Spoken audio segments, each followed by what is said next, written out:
maka wajar seandainya umat Islam murka pada saat kitab suci mereka dilecehkan oleh seseorang. Umar bin Khattab radhiyallahu anhu, di saat beliau hendak menerima kunci Masjidil Aqsa dari penguasa Palestina pada zaman tersebut, beliau datang dengan keadaan yang sangat sederhana, tidak menggunakan kendaraan yang mewah. Dia cukup menaiki keledai, kemudian juga tanpa pengawalan yang kuat.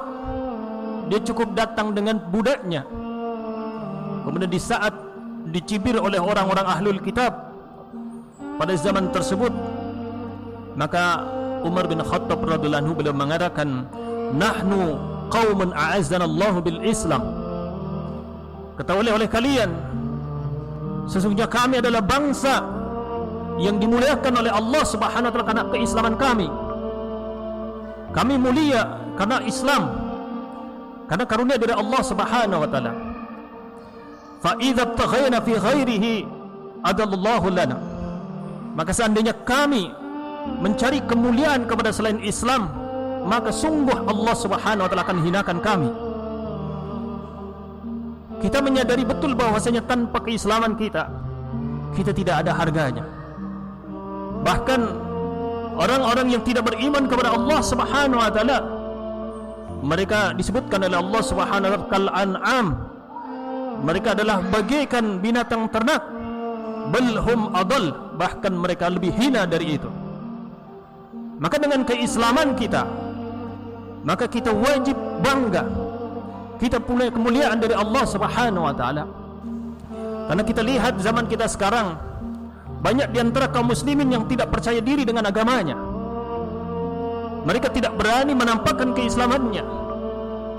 Bahkan mereka minder dengan syiar-syiar Islam.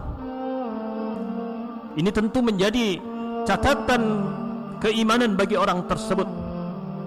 Seharusnya orang beriman adalah orang yang bangga dengan keislamannya dan keimanannya, bangga dengan Al-Quran, bangga dengan Rasul, bangga dengan keislaman. Maka di antara kebanggaan kita adalah Allah Subhanahu wa taala berikan kepada Alkitab, Al-Quran, sebagai kitab yang kita beriman akan kebenarannya, yang kita meyakini adalah sebaik-baik petunjuk di dalam kehidupan manusia. Dan Alkitab, Al-Quran adalah kitab yang mengantarkan seseorang kepada kebaikan, keberkahan, menunjukkan seseorang kepada jalan yang lurus.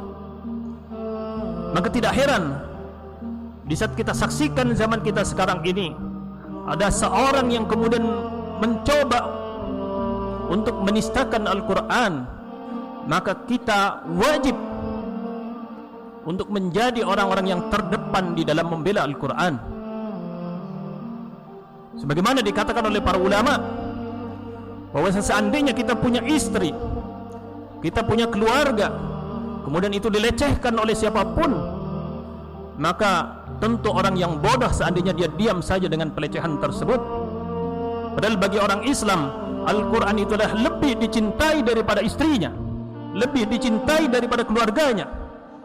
Maka wajar seandainya umat Islam murka pada saat kitab suci mereka dilecehkan oleh seseorang. Bahkan para ulama mengatakan, seandainya pelecehan itu dilakukan oleh orang muslim sekalipun, maka hukum itu adalah wajib ditegakkan bagi mereka walaupun dia adalah orang muslim.